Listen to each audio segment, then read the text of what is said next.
우리 집은 늘 따뜻한 밥 냄새가 났다. 그것이 성은이가 어린 시절을 떠올릴 때 가장 먼저 스치는 감각이었다. 현관문을 열면 된장찌개의 구수한 김이 복도까지 흘러나왔고 그 끝에는 언제나 엄마가 있었다. 앞치마를 두르고 나무 주걱으로 냄비를 저으며 콧노래를 부르던 엄마의 뒷모습. 성은이는 그 장면을 수백 번도 더 보았지만 단 한 번도 질린 적이 없었다. 경기도 외곽의 조용한 신도시. 그들이 살던 아파트는 32평짜리 국민평형이었는데 아빠는 늘 그 집을 궁궐이라 불렀다. 내 궁궐에 왜 신발이 이렇게 널브러져 있냐 하며 웃는 아빠의 목소리가 들리면 동생 민우가 헐레벌떡 현관으로 달려나가 운동화를 정리했다. 아빠는 그런 민우의 머리를 쓰다듬으며 그래, 이게 사람 사는 집이지 라고 말했다. 그 목소리에는 언제나 단단한 확신이 있었다. 사람은 정직해야 한다는 것, 가족은 서로에게 숨기는 것이 없어야 한다는 것, 그리고 부부 사이의 신뢰야말로 이 세상 모든 관계의 뿌리라는 것. 아빠는 그 말을 입버릇처럼 했다. 성은이의 아버지는 중학교 도덕교사였다. 키가 크고 어깨가 넓었으며 학생들 사이에서 인기가 많았다.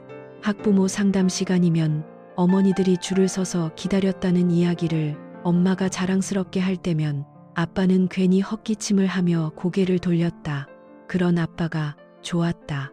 겸손하면서도 당당한, 누구 앞에서든 같은 얼굴을 하는 사람이라는 걸 성은이는 의심해 본 적이 없었다.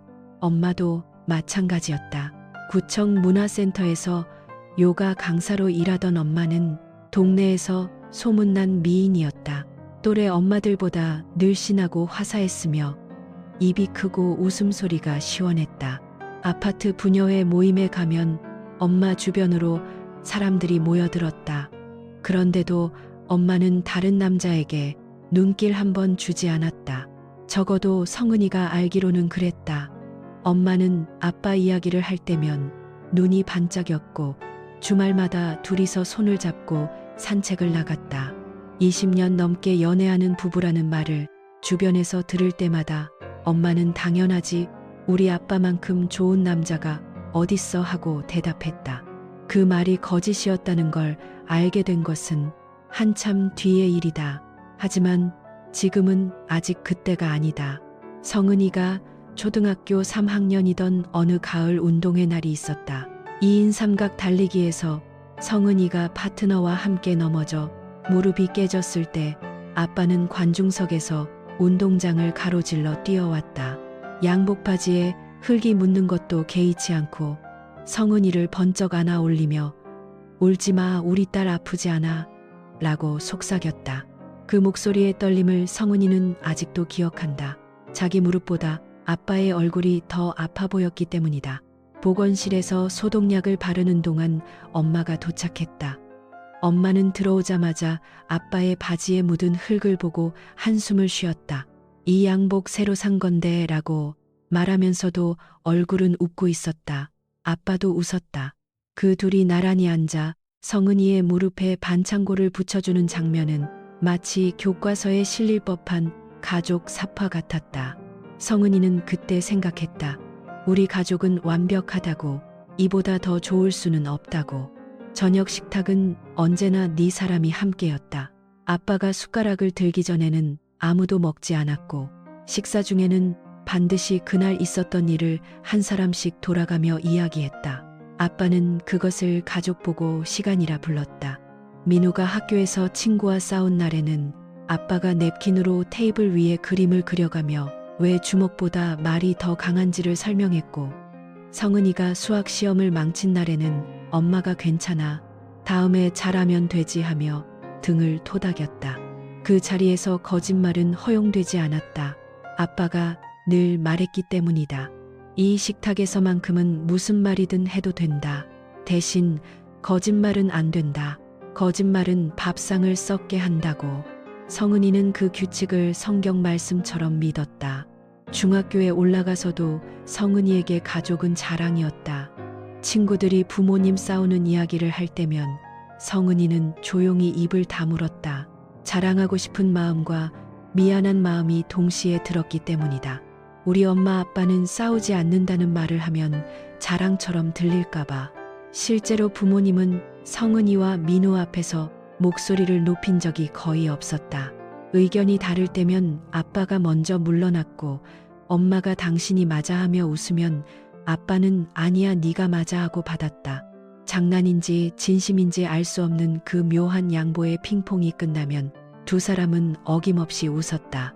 그 웃음이 진짜였는지 혹은 얼마만큼이 진짜였는지를 성은이는 나중에야 의심하게 되었다. 고등학교 2학년 겨울 성은이의 반 친구 수연이가 울면서 전화를 걸어왔다. 아빠가 바람을 피웠다는 거였다. 엄마가 아빠 휴대폰에서 다른 여자와의 문자를 발견했다고 했다. 성은이는 한참을 들어주다가 전화를 끊고 거실로 나왔다. 소파에서 나란히 앉아 텔레비전을 보던 아빠와 엄마가 있었다. 엄마가 아빠의 어깨에 머리를 기대고 있었고 아빠가 리모컨을 들고 채널을 돌리고 있었다. 그 평범하고 고요한 모습을 보며 성은이는 안도했다. 우리 집은 다르다고.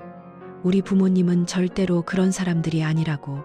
그때 아빠가 고개를 돌려 성은이를 보았다.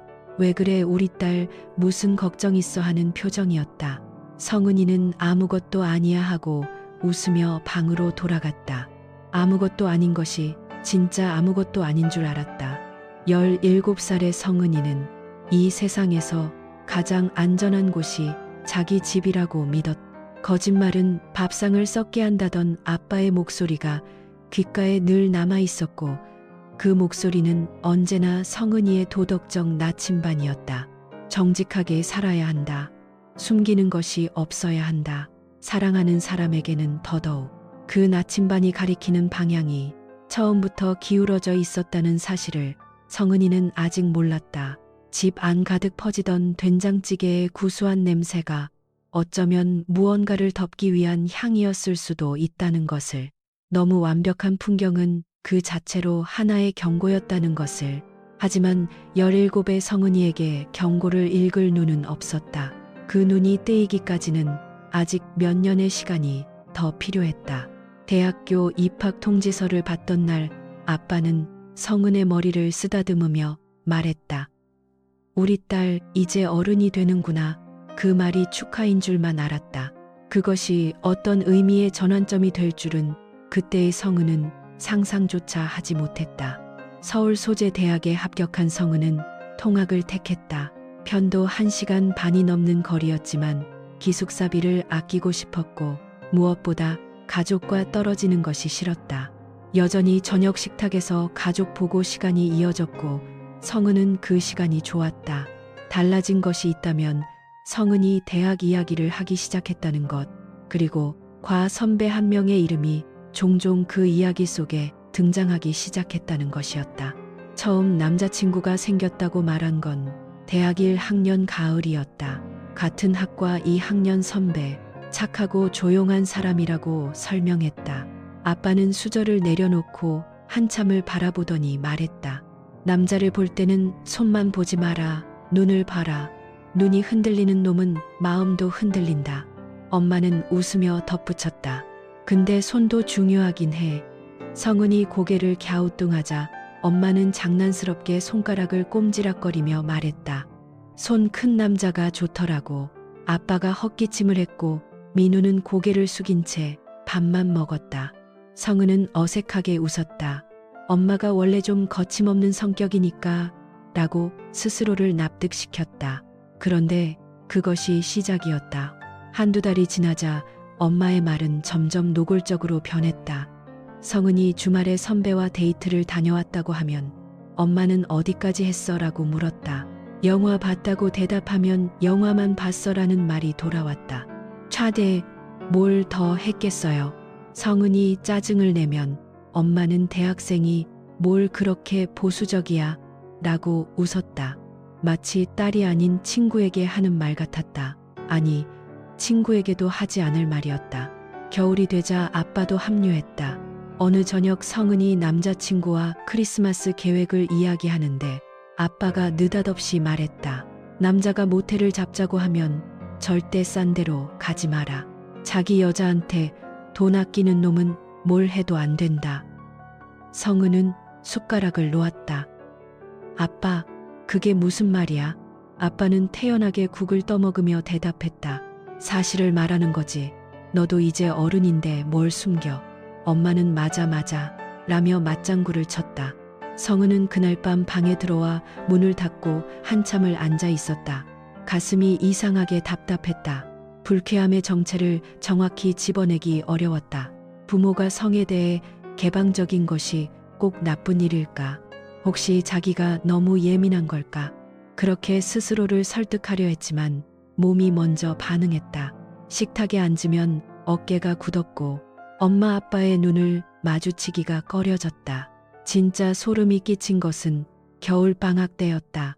민우가 중학교 3학년이던 그 해 가족이 함께 텔레비전을 보고 있었다. 드라마에서 남녀가 키스하는 장면이 나왔고 15살 민우가 살짝 얼굴을 붉혔다. 엄마가 민우를 보며 말했다. 민우도 이제 슬슬 관심 생길 나이네. 누나한테 물어봐 어떻게 하는 건지. 아빠가 웃으며 거들었다. 남자는 원래 경험이 좀 있어야 된다. 너무 늦으면 오히려 이상해. 성은은 그 순간 숨이 샜는 것 같았다. 민우의 표정을 봤다. 아이는 웃고 있었다. 하지만 그 웃음이 어색하게 일그러져 있었고 리모컨을 쥔 손가락이 하얗게 질려 있었다. 성은은 자리에서 일어나며 말했다. 엄마 아빠 진짜 이상해. 민우한테 그런 말을 왜 해? 엄마가 돌아보며 말했다. 뭐가 이상해? 가족끼리 못할 말이 어딨어. 아빠도 고개를 끄덕이며 말했다. 우리는 숨기는 거 없는 가족이잖아. 숨기는 거 없는 가족. 그 말이 가슴에 가시처럼 박혔다. 성은은 더 이상 아무 말도 하지 못하고 방으로 들어갔다.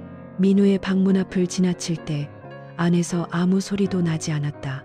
문을 두드리고 싶었지만 차마 손이 올라가지 않았다.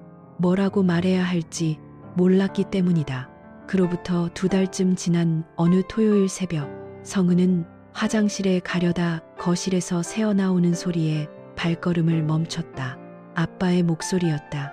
낮게 깔린 성은이 한 번도 들어본 적 없는 종류의 음성이었다. 그 여자가 뭔데? 네가 그래. 엄마가 대꾸했다. 내가 뭘 어떻게 했다고? 그래. 너야말로 등산 그 모임에서 그 여자 쳐다보는 눈이 어떤데? 아빠의 목소리가 한 톤 올라갔다. 네가 먼저 시작해놓고 왜 나한테 따져? 그 말에 엄마의 목소리도 높아졌다. 시작이라니 우리 둘 다 동의했잖아. 합의한 거잖아. 근데 선을 넘은 건 당신이야. 합의, 선. 성은은 복도 벽에 등을 기댄 채 숨을 멈추었다. 심장이 빠르게 뛰었다. 대화의 맥락을 이해할 수 없었다. 아니, 이해하고 싶지 않았다. 어둠 속에서 엄마의 목소리가 갈라졌다. 당신이 그 여자한테 따로 연락한 거 나 다 알아. 등산 갔다 온 다음 날부터 카톡 주고받은 거. 아빠가 낮게 내뱉었다. 너도 했잖아, 똑같이. 그러니까 이러는 거 아니야. 긴 침묵이 흘렀다. 그리고 엄마가 소리를 죽여 울기 시작했다. 성은이 태어나서 처음 듣는 엄마의 울음이었다. 아빠는 아무 말도 하지 않았다. 그 침묵이 위로보다 훨씬 무서웠다. 성은은 벽을 짚고 자기 방으로 돌아갔다. 이불을 뒤집어 쓰고 두 손으로 귀를 막았지만 이미 들어버린 말들은 지울 수 없었다. 등산 모임, 그 여자 합의선을 넘었다. 단어들이 머릿속에서 제멋대로 조합되었다가 흩어졌다. 뭔가 거대한 것이 금이 가고 있었다. 아직 그것의 이름을 알지 못했을 뿐이었다. 다음 날 아침 식탁에는 아무 일도 없었다는 듯이 밥이 차려져 있었다. 아빠는 신문을 읽고 있었고 엄마는 콧노래를 부르며 된장찌개를 떠담았다. 민우가 졸린 눈으로 앉았고 성은도 자리에 앉았다.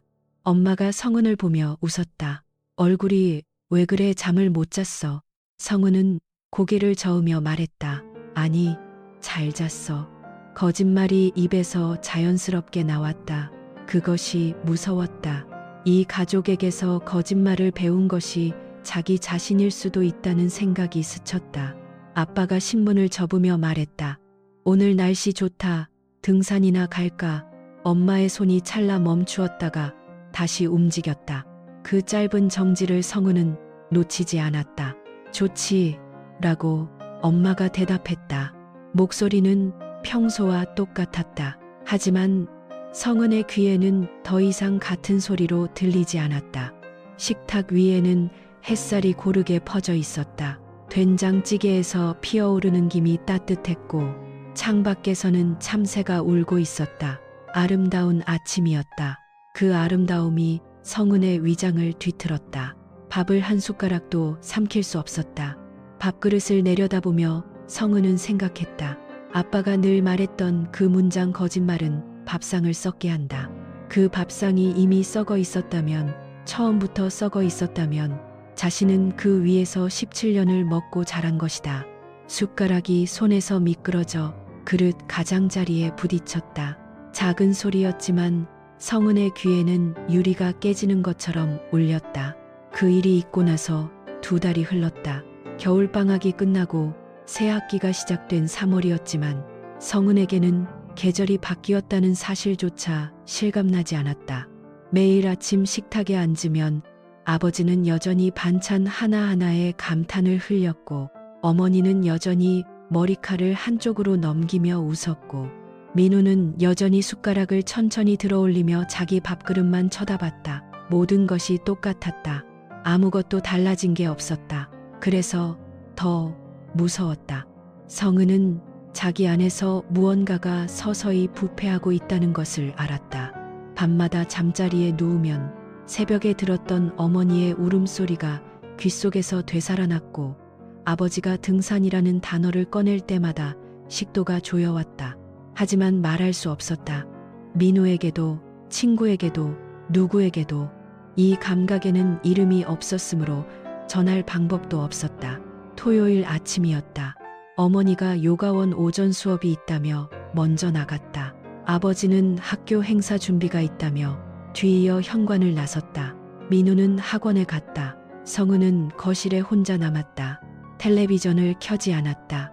창밖으로는 3월의 햇볕이 비치고 있었지만 아파트 안의 공기는 습하고 정체된 듯 느껴졌다. 세탁기가 욕실에서 낮게 돌아가는 소리만이 유일한 움직임이었다. 소파 쿠션 위에 어머니의 휴대폰이 놓여 있었다. 어머니가 두고 간 것이었다. 일부러 그런 것인지 실수인지 알 수 없었다. 성은은 처음에 그것을 보지 않으려 했다. 눈길을 돌렸다. 부엌으로 가서 물 한 잔을 마셨다. 하지만 돌아와 소파에 앉았을 때 그 검은 화면이 다시 시야에 들어왔고 2달 동안 성은의 내부에서 자라난 의심이라는 것이 마침내 손가락을 움직였다. 비밀번호는 민우의 생일이었다. 한 번에 풀렸다. 카카오톡 대화 목록이 떴다.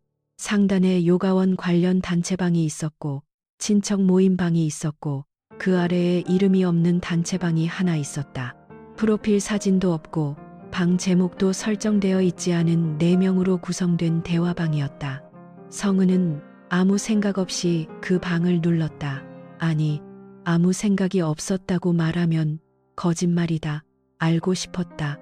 알아야만 이 2달간의 구역질이 끝날 것 같았다. 대화방을 여는데 1초가 걸렸다.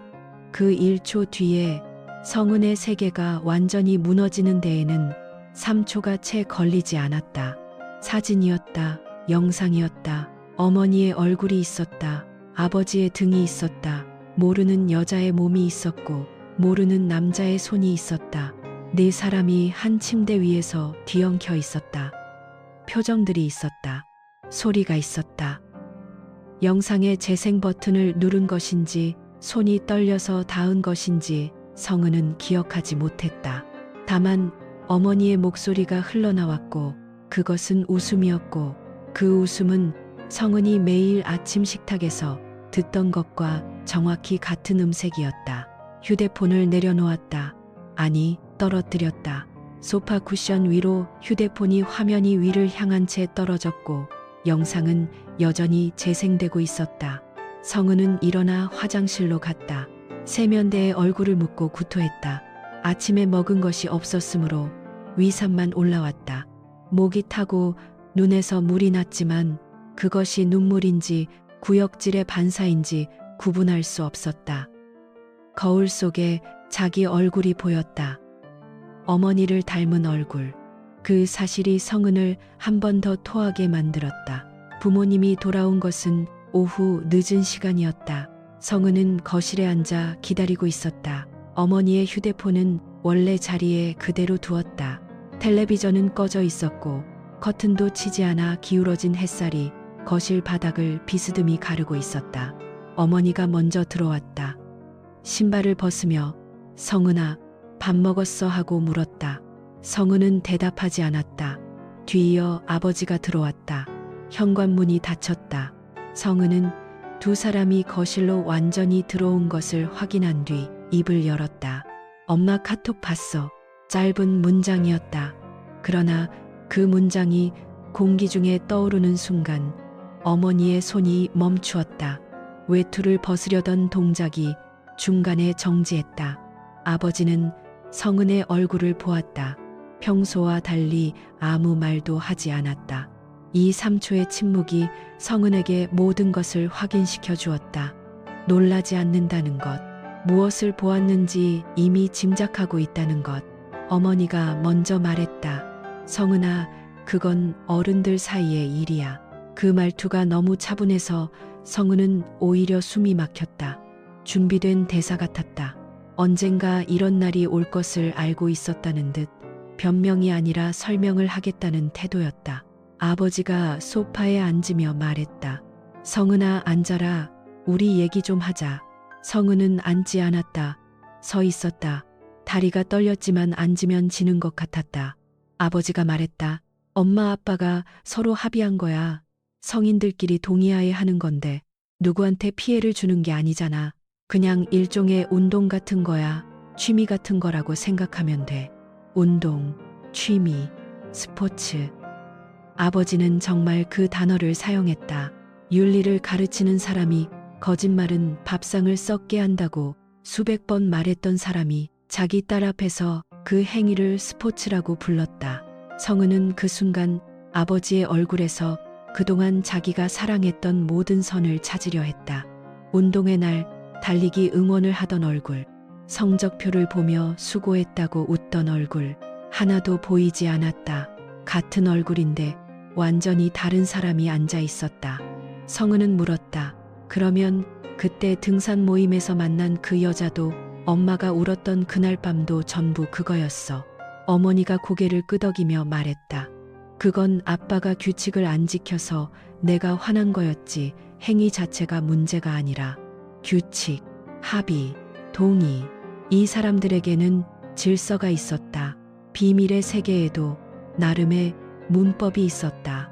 성은은 그 문법이 자기 가족의 식탁 위에서 수년간 작동하고 있었다는 사실에, 그 밑에서 밥을 먹고 웃고 살아왔다는 사실에 발밑이 무너지는 감각을 느꼈다. 성은은 한 가지만 물었다. 그만두실 수 있어요? 침묵이 흘렀다. 어머니가 아버지를 보았고 아버지가 어머니를 보았다. 그 시선의 교환 속에서 성은은 답을 읽었다. 어머니가 입을 열었다. 성은아, 이건 엄마 아빠의 사생활이야. 네가 이해하지 못할 수도 있지만 우리한테 이걸 포기하라고 하는 건. 성은은 더 듣지 않았다. 방으로 들어갔다. 문을 닫았다. 자물쇠가 없었으므로 책상을 문 앞에 밀어놓았다. 그리고 바닥에 앉아 무릎을 끌어안았다. 울지 않았다. 울 수가 없었다. 눈물이 나오려면 슬픔이어야 하는데 이것은 슬픔보다 더 아래에 있는 감정이었다. 이름이 없는 감각. 자기가 태어나고 자란 토양 자체가 오염되어 있었다는 인식. 뿌리째 뽑힌 식물이 느끼는 것이 있다면 이런 것일까? 일주일 뒤 성은은 학교 근처 고시원에 방을 구했다. 창문이 작고 천장이 낮은 한 평 반짜리 방이었다. 짐을 쌀 때 어머니가 말했다. 1억이야 하고 웃듯이 아버지는 현관에 서서 지갑을 꺼내며 돈이라도 가져가라고 했다. 성은은 받지 않았다. 민우의 방 앞을 지날 때 문이 살짝 열려 있었고 민우가 책상에 앉아 있는 등이 보였다. 성은은 뭔가를 말하려다 입을 다물었다. 무엇을 말해야 하는지 몰랐다. 미안하다고 해야 하는지, 같이 가자고 해야 하는지, 너도 알고 있었느냐고 물어야 하는지, 어떤 말도 15살 동생에게 건넬 수 있는 종류의 것이 아니었다. 결국 성은은 아무 말 없이 현관문을 닫았다. 고시원 방에서의 첫밤, 성은은 형광등 불빛 아래 누워 천장을 바라보았다. 어디에서도 이 이야기를 할 수 없다는 것을 알았다. 친구에게 말하면 부모님의 비밀이 세상에 나간다. 상담사에게 말하면 입 밖으로 꺼낸 순간 그것이 진짜가 된다. 혼자 삼키면 이 감각이 자기를 안에서부터 갉아먹는다. 어느 쪽을 택해도 성은은지는 고시원 첫 번째 밤이 지나고 두 번째 밤이 왔고 세 번째 밤도 왔다. 성은은 그 좁은 방에서 숨쉬는 법을 다시 배워야 했다. 1.5평의 공간은 관 같았지만 적어도 그 관 안에는 거짓말이 없었다.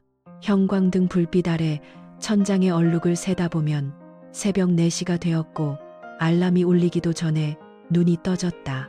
잠이 오지 않는 것이 아니라 잠드는 순간 엄마의 얼굴이 떠올랐기 때문이다. 정확히는 엄마의 얼굴이 아니었다. 거울 속 자기 얼굴이었다. 엄마를 닮은 자기 얼굴. 그렇게 대학교 1학년 봄학기가 시작되었다. 성은은 수업에 출석했고 과제를 제출했고 학교 도서관 근로장학생 자리를 얻었다. 주말에는 학교 근처 분식집에서 아르바이트를 했다. 떡볶이 국물이 손등에 튀어 화상을 입었을 때도 성은은 소리를 지르지 않았다. 통증은 오히려 반가웠다. 무언가를 느낀다는 것이 살아있다는 증거였으니까.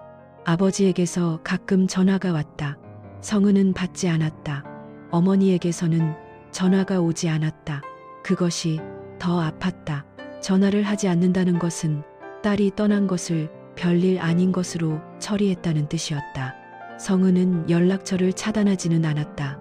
차단 버튼을 누르는 행위 자체가 부모를 의식하는 것 같아서 싫었다.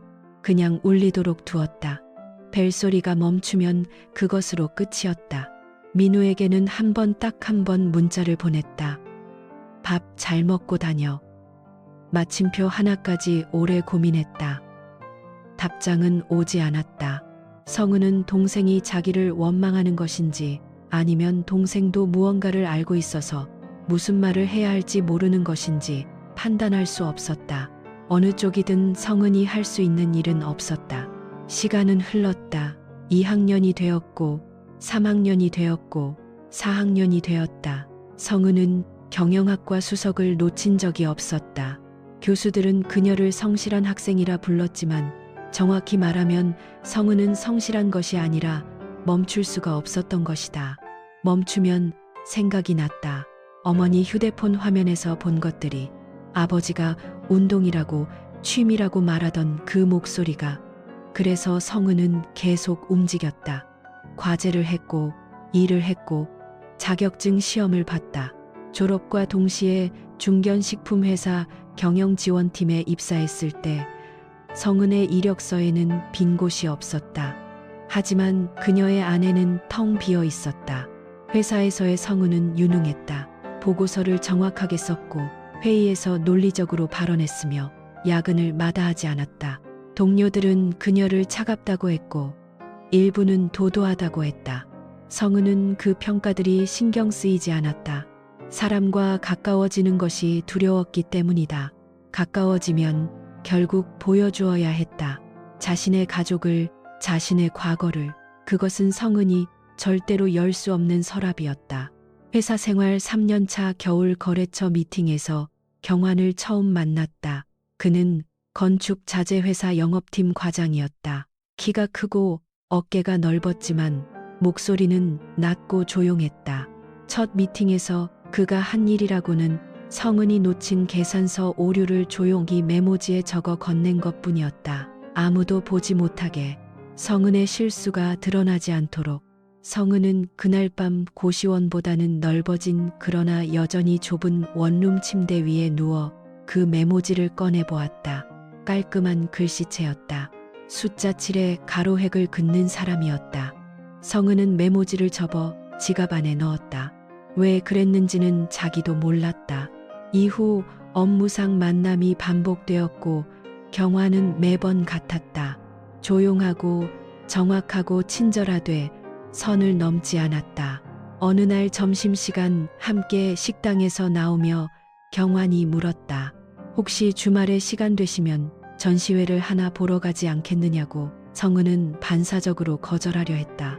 입술이 먼저 움직여 괜찮다고 말했다.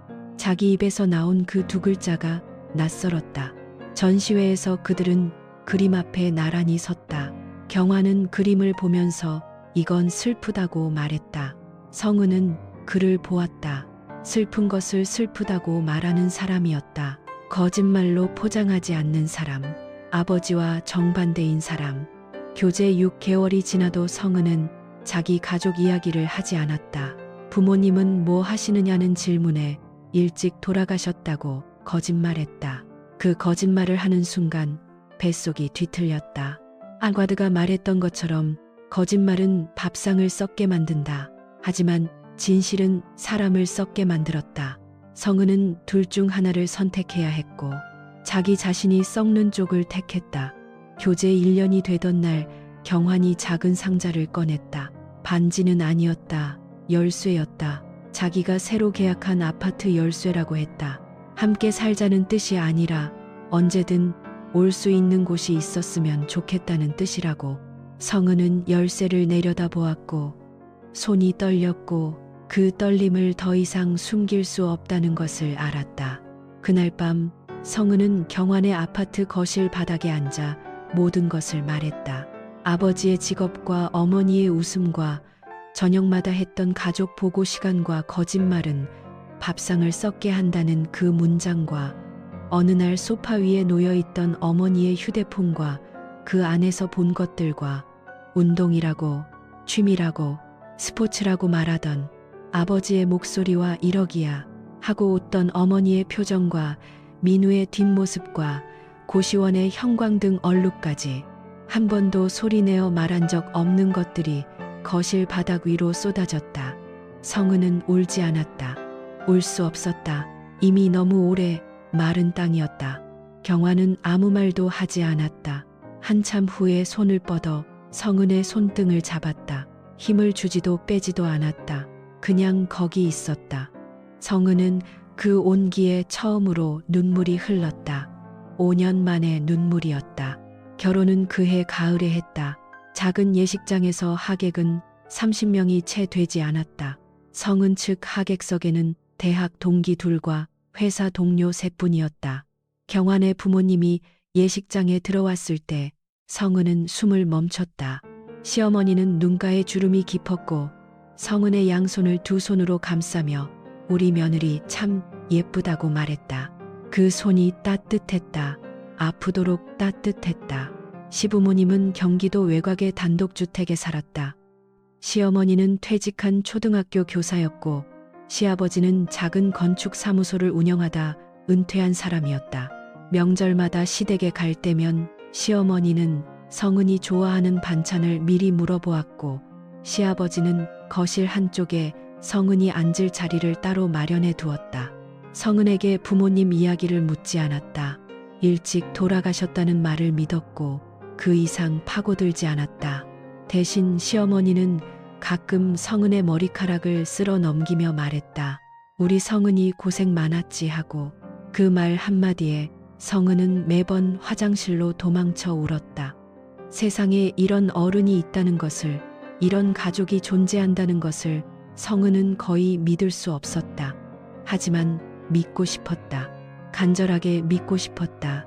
결혼 2년 차 시어머니가 전화로 우리 딸이라 부른 날 성은은 끊고 나서 한참을 전화기를 가슴에 안고 서 있었다. 이곳이 내 자리일 수 있을까? 이 사람들 곁이 내가 돌아갈 수 있는 곳일까? 성은은 조심스럽게, 아주 조심스럽게 그 물음에 그렇다고 대답하기 시작했다. 그날은 시어머니 생신이었다. 경환이 운전대를 잡고 성은은 조수석에 앉아 무릎 위에 올린 케이크 상자를 두 손으로 감싸고 있었다. 딸기 생크림, 시어머니가 좋아하시는 것. 성은이 직접 전날 밤 퇴근 후 백화점 지하에 들러 예약해 둔 것이었다. 경환이 라디오 볼륨을 살짝 올렸고 창밖으로 경기도 외곽의 이른 봄 풍경이 스쳐 지나갔다. 아직 꽃은 피지 않았지만 가지 끝마다 물이 올라 있었다. 성은은 그 풍경이 좋았다. 시댁으로 가는 이 길이, 이 계절이, 이 조용한 차 안의 공기가 세상에서 유일하게 안전한 이동이라고 느꼈다. 시어머니 댁 마당에 차를 세웠을 때 성은은 현관 앞에 낯익은 신발이 놓인 것을 보았다. 남성용 등산화 한 켤레, 여성용 가죽 뮬 한 켤레. 심장이 먼저 알아보았다. 머리가 이해하기도 전에 손끝이 차가워지고 케이크 상자를 잡은 손가락 관절이 하얗게 질렸다. 등산화의 옆면에 붙은 흙 자국, 그 특유의 패턴. 아버지는 늘 같은 브랜드만 신었다. 그리고 가죽 뮬. 엄마가 외출할 때 신던 것과 같은 색이었다. 안 돼. 아닐 거야. 성은은 스스로에게 말했지만 현관문이 열리는 순간 거실 소파에 앉아있는 두 사람의 뒷모습이 눈에 들어왔다. 아버지의 넓은 어깨, 엄마의 단정하게 묶어 올린 머리. 시어머니가 부엌에서 접시를 들고 나오며 환한 얼굴로 말했다. 어머, 우리 며느리 왔네. 마침 잘 됐다. 오랜 친구분들이 오셔서. 이쪽은 등산 모임에서 알게 된 분들인데 벌써 10년도 넘은 인연이야. 아버지가 고개를 돌렸다. 성은과 눈이 마주쳤다. 그 눈이 미세하게 흔들렸다가 이내 아무 일도 없다는 듯 부드러운 미소를 지었다. 엄마도 돌아보았다. 머리카락 사이로 귀걸이가 흔들렸고 입술에는 연한 핑크색 립스틱이 발려 있었다. 엄마는 성은을 보고도 놀라지 않았다. 마치 기다리고 있었다는 듯이 혹은 자기 딸이 아닌 타인을 보듯이 담담하게 고개를 끄덕였다. 어머, 이게 누구야? 엄마의 목소리는 여전히 맑았다. 그 맑음이 성은의 위장을 뒤틀었다. 시아버지가 소파 옆 의자에서 일어나며 성은에게 자리를 권했고 시어머니는 이분들 성함이 하고 소개를 시작했다. 성은은 듣지 못했다. 귀에서 윙하는 소리가 났다. 케이크 상자를 식탁 위에 내려놓는 자신의 손이 남의 손 같았다. 경환이 뒤에서 들어오며 인사를 했고 아버지가 일어서서 악수를 건넸다. 반갑습니다. 경환 씨라고 했죠. 어머니한테 얘기 많이 들었습니다. 경환이 웃으며 받았다. 성은은 그 악수를 보면서 속이 무너졌다. 시어머니는 전혀 모른다. 이 사람들이 누구인지, 이 사람들이 내 부모라는 것을, 내가 부모님은 일찍 돌아가셨다고 거짓말했다는 것을, 그리고 아버지와 엄마는 알고 있다. 자기 딸이 여기 시집 온 것을 알면서 온 것인가? 알면서 저렇게 웃고 있는 것인가? 저녁 식사가 차려졌다. 시어머니가 정성스럽게 준비한 불고기와 잡채 미역국. 성은은 젓가락을 들었지만 아무것도 삼킬 수 없었다. 아버지가 시어머니의 미역국을 칭찬했고 엄마가 반찬 하나하나에 감탄사를 내뱉었다. 내 집처럼 편하다면서 시어머니의 손을 잡았다. 시어머니는 웃었다. 아이고, 이렇게 잘 먹어주시니 보람있네요. 성은은 그 손이 맞닿는 장면을 보며 숟가락 잡은 손이 떨리는 것을 느꼈다. 식탁 아래에서 경환의 무릎을 꽉 잡았다. 경환이 고개를 살짝 돌려 성은을 보았다. 성은은 고개를 저었다. 나중에 말할게. 제발 지금은 아무것도 묻지 마. 밤 9시가 넘어 아버지와 엄마는 객실로 안내되었다. 시어머니가 이불을 펴드리며 오늘 푹 쉬시라고 했고 아버지가 감사합니다 하며 허리를 굽혔다. 엄마는 성은 곁을 지나가며 아무 말도 하지 않았다. 다만 스쳐 지나가는 순간 향수 냄새가 났다. 16살 때부터 맡아온 엄마의 향수. 성은은 화장실로 들어가 변기 앞에 무릎을 꿇었지만 아무것도 나오지 않았다. 마른 구역질만이 목을 긁었다. 경환과 성은은 그 집 작은 방에서 잠을 청했지만 성은은 한숨도 자지 못했다. 천장을 보며 눈을 감았다 떴다를 반복했다. 새벽 4시, 5시, 6시, 창밖이 희부옇게 밝아올 때쯤 복도 너머에서 낮은 웃음소리가 들렸다. 그리고 고요. 아침 7시 반, 성은은 세수를 하러 복도로 나갔다. 부엌 쪽에서 시어머니의 목소리가 들렸다. 전화를 하고 있었다. 성은은 멈췄다. 시어머니의 목소리는 낮았지만 부엌과 복도 사이 문이 반쯤 열려 있었다. 아, 어제 진짜 오랜만이었지. 그 언니가 아직도 그렇게 유연하더라. 요가를 해서 그런가. 아유, 뭐 서로 좋으면 된 거지. 근데 남편분은 좀 살이 붙으셨더라고. 그래도 여전히 분위기는 있어. 응, 다음에는 우리 쪽에서 가자고 했어. 경환이랑 며느리 없을 때. 성은의 시야가 좁아졌다. 벽에 손을 짚었다.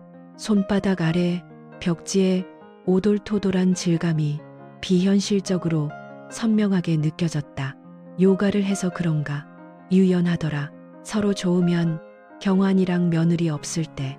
성은은 부엌 문을 밀어 열었다. 시어머니가 전화를 든 채 돌아보았다. 성은의 얼굴을 보고 표정이 굳었다. 성은의 입에서 소리가 나왔다. 자신이 말하고 있다는 것을 인식하기도 전에 소리가 먼저 나왔다. 어머니, 그분들이 제 부모예요. 제 친부모요. 저는 부모님이 돌아가셨다고 거짓말했어요. 왜 거짓말했는지 아세요? 저 사람들이 한 짓 때문에요. 어머니가 지금 전화로 말씀하신 바로 그 짓 때문에요. 시어머니의 손에서 전화기가 미끄러져 식탁 위에 떨어졌다. 화면이 위를 향한 채 통화가 이어지고 있었다.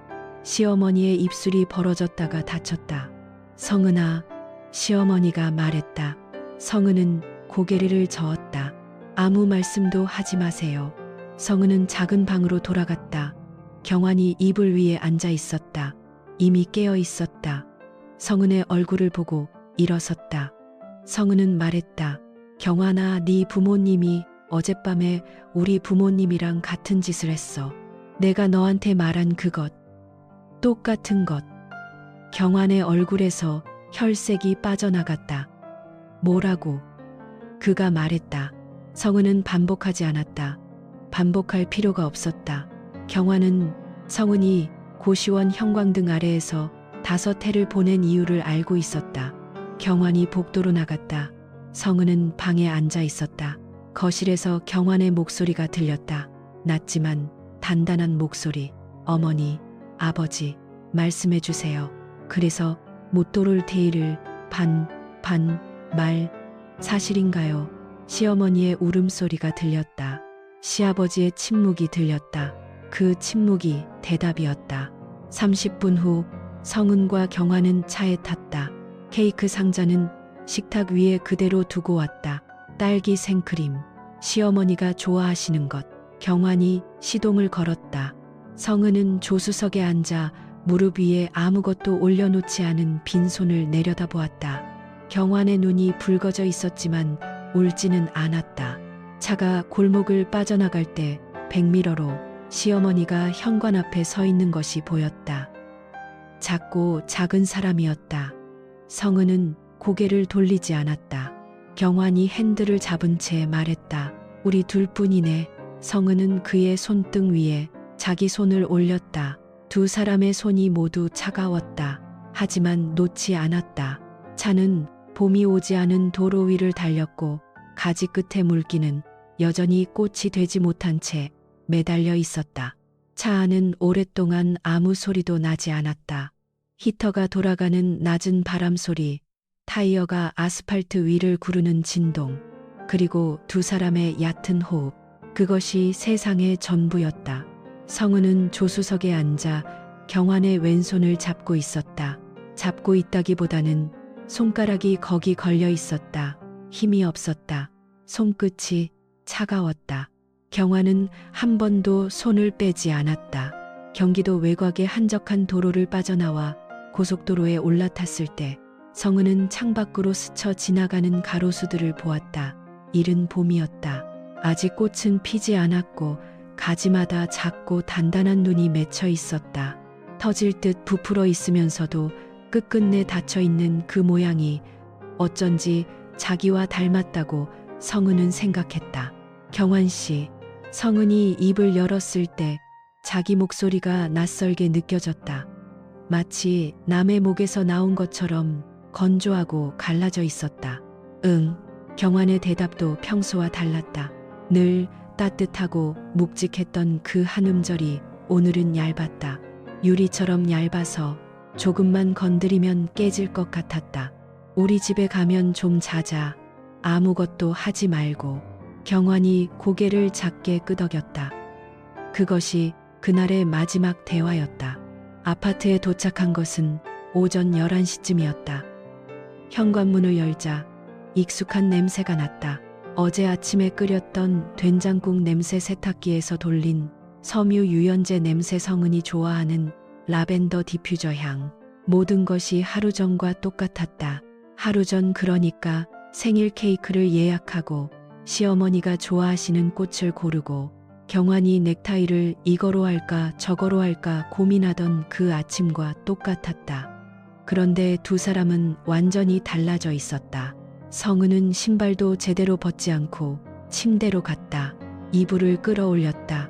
경환이 뒤따라 들어와 성은의 등 뒤에 누웠다. 팔 하나가 허리 위로 조심스럽게 올라왔다. 무겁지 않았다. 존재를 알려주는 정도의 무게. 성은은 눈을 감았다. 잠이 올 리 없었는데 몸이 먼저 꺼졌다. 눈을 떴을 때 방 안은 어두웠다. 저녁이었다. 경환은 이미 일어나 부엌에 서 있었다. 냄비에 물을 올리고 있었다. 라면이었다. 경환이 성은을 보았다. 눈이 여전히 붉었다. 성은이 식탁 의자에 앉았다. 두 사람은 라면 하나를 나눠 먹었다. 국물이 뜨거웠다. 그 뜨거움이 목을 타고 내려갈 때 성은은 자기가 아직 살아있다는 것을 느꼈다. 며칠이 지났다. 일주일이 지났다. 경환은 회사에 나갔고 성은도 출근했다. 아무도 두 사람에게 무슨 일이 있었는지 몰랐다. 동료가 주말에 뭐 했어요 하고 물으면 성은은 웃으며 시댁에 다녀왔다고 답했다. 그 웃음이 얼마나 정교하게 만들어진 것인지 아무도 알지 못했다.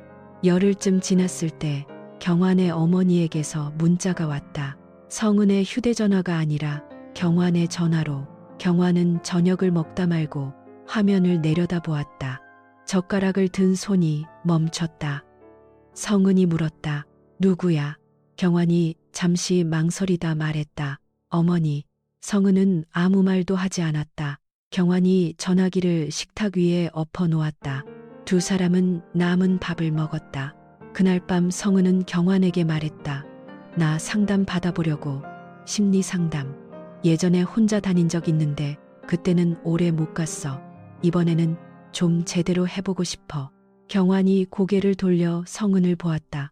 어둠 속에서 그의 눈이 빛났다. 그래, 같이 갈까? 성은이 고개를 저었다.